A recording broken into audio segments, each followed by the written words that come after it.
Guys, कैसे हो आप सब? उम्मीद है कि आप सब बहुत अच्छे होंगे। जस्ट रैंडम चैनल पर काफी दिनों से कोई वीडियो नहीं आई, इसके लिए मैं माफी चाहता हूं। असल में मैं पिछले कुछ दिनों से ब्रेक पर था, लेकिन आज से हम फिर से कोशिश करेंगे कि रेगुलर वीडियो लाएं। तो चलिए, आज से हम जो वीडियो के साथ फिर से शुरुआत करने जा रहे हैं, उस फिल्म का नाम है सेकंड ओरिजिन, जो कि साल 2015 में रिलीज हुई एक स्पेनिश फिल्म है। इस फिल्म की कहानी कुछ इस तरह है। एक भयंकर जियोस्टॉर्म या प्राकृतिक आपदा के कारण पूरी दुनिया की जनसंख्या खत्म हो जाती है। पूरी धरती पर सिर्फ दो लोग जिंदा बचते हैं, एक लड़की जिसकी उम्र है 16 साल और एक लड़का जिसकी उम्र है 10 साल। अब सोचिए, अगर पूरी दुनिया में बस यही दो इंसान बचे हों, तो कहानी कितनी आगे जा सकती है। और अगर इसी बीच एक तीसरा इंसान भी कहानी में शामिल हो जाए, तो फिर मामला किस मोड़ तक पहुंच सकता है। इसी छोटे लेकिन दिलचस्प प्लॉट पर आधारित है ये फिल्म। इस फिल्म की कहानी काफी सिंपल है, इसलिए हमने इसे ज्यादा लंबा न करते हुए शॉर्ट में एक्सप्लेन करने की कोशिश की है। हमें उम्मीद है कि ये फिल्म और वीडियो आपको जरूर पसंद आएंगे। अब तक तो आपको इस फिल्म का मोटा मोटी आइडिया मिल ही गया होगा कि ये किस बारे में है। जब फिल्म शुरू होती है, तब हम एक छोटे बच्चे को देखते हैं जिसका नाम है डाइडक। उस वक्त दुनिया पूरी तरह से नॉर्मल है और सभी लोग जिंदा हैं। हम देखते हैं कि डाइडक स्पेन की एक दुकान में एक बड़ी गाड़ी को रिपेयर कर रहा है, और अगले सीन में हमें एक बहुत ही खूबसूरत लड़की दिखाई देती है। जो लड़की स्कूटी चला रही थी, वो अपने पिता के पास जा रही थी। कुछ ही देर में वो खूबसूरत लड़की, जिसका नाम अलवा है, अपने पापा के पास पहुंच जाती है। तब हमें पता चलता है कि उसके पिता एक कोयले की खान में काम करते हैं। अलवा वहां पहुंचकर अपने पापा का वीडियो ब्लॉग बनाना शुरू कर देती है, इंटरव्यू लेने लगती है। फिर सीन बदल जाता है। हम देखते हैं कि अलवा के पापा घर आ गए हैं और वो किसी जरूरी काम के लिए कहीं और जा रहे हैं। अलवा उन्हें रोकने की कोशिश करती है, किंतु उसके पापा उसे समझाते हैं कि मुझे वहां जाना बहुत जरूरी है और तुम जाकर घर के लिए सामान ले आओ। यहां हम बुझते हैं कि अलवा के जीवन में उसके पापा के अलावा और कोई नहीं है। इसके बाद अलवा घर का एक स्कूटी नीये शहर की ओर सामान खरीदने के लिए बीईआर होती है। रास्ते में वो देखती है कुछ शरारती बच्चे डायडक नाम के एक छोटे बच्चे को बहुत तंग कर रहे हैं। डायडक एक अश्वेत प्रवासी इमिग्रेंट है, यानी स्पेनिश नहीं, और इसी वजह से बच्चे उसे परेशान कर रहे हैं। अलवा स्कूटी रोककर डाइडक को बचाने के लिए आगे बढ़ती है, लेकिन तब तक बच्चे डाइडक को एक गहरे पानी में धक्का देकर भाग जाते हैं।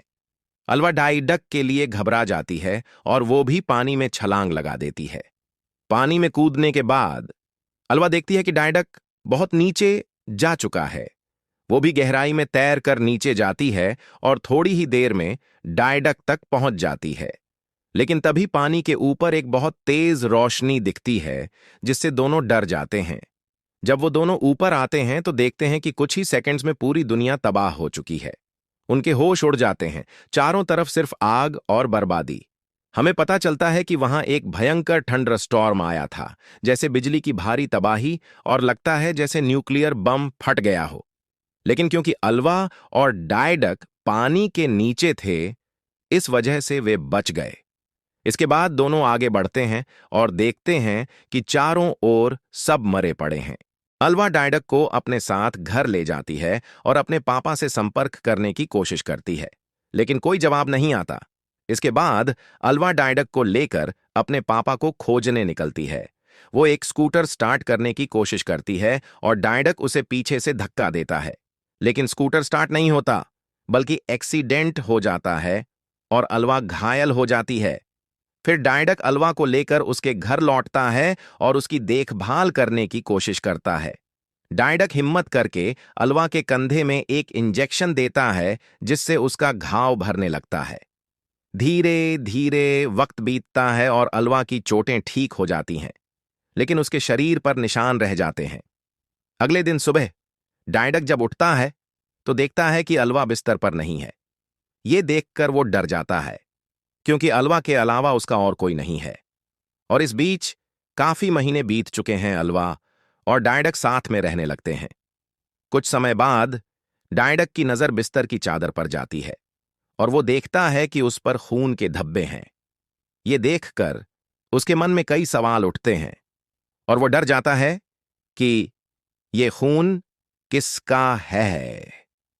वो तुरंत साइकिल लेकर अलवा को ढूंढने निकल पड़ता है।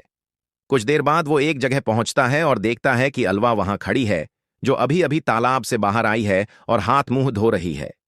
डायडक उससे खून के बारे में पूछता है और फिर उसे अलवा के कपड़ों के नीचे भी खून नजर आता है। इससे डायडक को लगता है कि शायद अलवा को कोई गंभीर बीमारी हो गई है और वो मरने वाली है।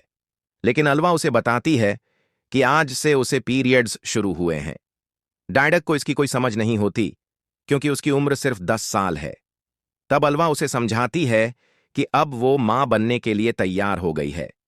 ये सुनकर डायडक, जो अभी बच्चा ही है, अलवा की बॉडी की ओर गौर से देखने लगता है और उसके ब्रेस्ट की तरफ हाथ बढ़ाता है, लेकिन अलवा उसे रोक देती है। समय बीतता है और दोनों साथ में रहने की वजह से धीरे धीरे सरवाइव करना सीख जाते हैं। वे खेती करना शुरू करते हैं ताकि खाने पीने का इंतजाम हो सके।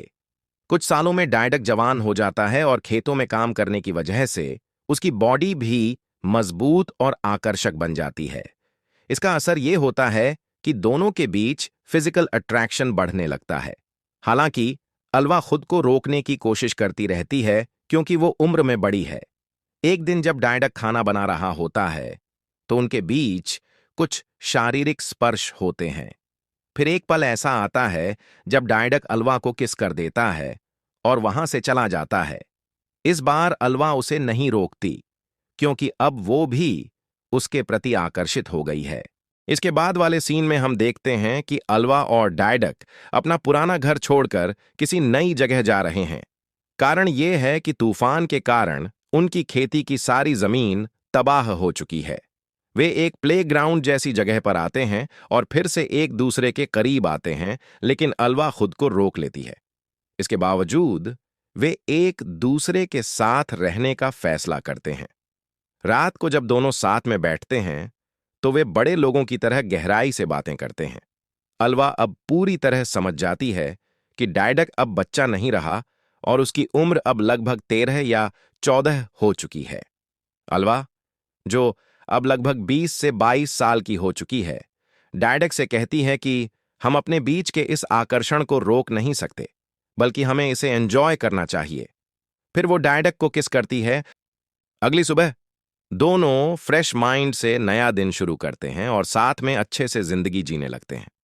समय बीतता है और अलवा प्रेग्नेंट हो जाती है। कुछ समय बाद वो एक बच्चे को जन्म देती है, जिसका नाम वे रखते हैं काई। अब तीनों बहुत खुश रहते हैं और सब कुछ अच्छा चल रहा होता है। लेकिन एक दिन वे समुद्र किनारे एक नाव देखते हैं और पास में एक बेहोश आदमी को पाते हैं।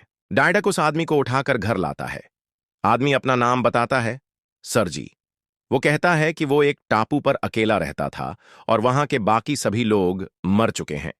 सिर्फ वही बच पाया है और तब से इंसानों की तलाश में था। आज पहली बार उसने 2 जिंदा लोगों को देखा है। डायडक और अलवा उसे अपने साथ रहने की इजाजत दे देते हैं, क्योंकि पूरी दुनिया में और कोई नहीं बचा। लेकिन कुछ दिनों बाद डायडक नोटिस करता है कि सरजी की नजरें अलवा पर गलत ढंग से जाती हैं। मतलब पूरी दुनिया में एक ही लड़की है और उसी को वह घूरता है। डायडक सरजी को साफ कहता है कि तुम वापस अपने टापू पर लौट जाओ, लेकिन अलवा, जो दिल की नरम है, को लगता है कि शायद सरजी बुरा इंसान नहीं है और वो उसे रोकना चाहती है। अब सोचो, वो आदमी वहां रह भी जाता तो क्या होता? ज्यादा से ज्यादा थोड़ी मदद करता। लेकिन एक दिन वो आदमी, यानी सरजी, अलवा से कहता है, तुम्हारा बच्चा मुझे दो, थोड़ा घुमा के लाता हूं। अलवा भी भरोसा करके मान जाती है। पर सरजी करता क्या है? बच्चे को लेकर नाव में बैठ के भाग जाता है। अब अलवा और डायडक दोनों घबरा जाते हैं। फिर वे क्या करते हैं? बच्चे को खोजते हुए एक द्वीप पर पहुंचते हैं। वहां उन्हें अपने बच्चे की रोने की आवाज सुनाई देती है और सरजी भी नजदीक ही दिखाई देता है। अगले सीन में दिखाया जाता है कि अलवा अपने बच्चे को ढूंढ निकालती है, लेकिन बच्चा एक कमरे में ताले में बंद होता है। डायडक ताला खोलने की बहुत कोशिश करता है, लेकिन तभी सरजी आ धमकता है। वो दोनों को पकड़कर बंदूक की नोक पर दरी से बांध देता है और फिर डायडक को टॉर्चर करने लगता है। मतलब अब तो साफ है, सरजी की नजर सिर्फ अलवा पर थी। दुनिया की आखिरी लड़की, वही चाहिए उसे। तब अलवा कहती है, अगर तुम मुझे आजाद कर दो तो मैं तुम्हारे साथ रहूंगी, बस मेरा बच्चा मुझे दे दो। सरजी उसे खोल देता है। अलवा तुरंत वहां जाती है जहां बच्चा बंद था, चाबी लेकर ताला खोलती है और बच्चे को ब्रेस्टफीड कराना शुरू कर देती है। वो कहती है, तुम जरा दूर हो जाओ, मैं बच्चे को फीड करा लूं। लेकिन जैसे ही मौका मिलता है, अलवा बच्चे को लेकर भागने लगती है। पीछे पीछे सरजी भी भागता है। अब अलवा क्या करती है? मोबाइल से बच्चे की आवाज रिकॉर्ड कर लेती है और उस रिकॉर्डिंग से सरजी को गुमराह करती है।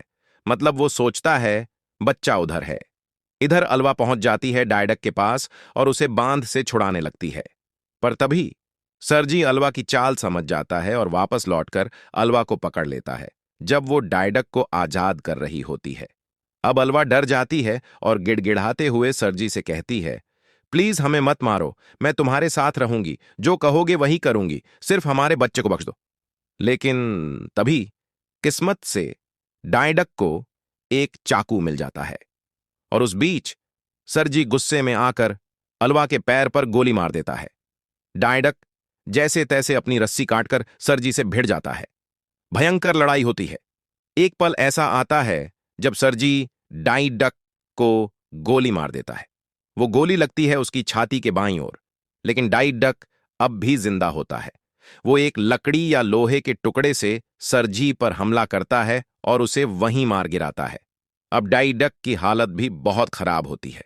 वो अपने बच्चे के पास जाता है, आखिरी बार उसे देखता है। अलवा भी वहां पहुंच जाती है, लेकिन तभी डायडक जमीन पर गिर जाता है और अपनी आखिरी सांस लेता है।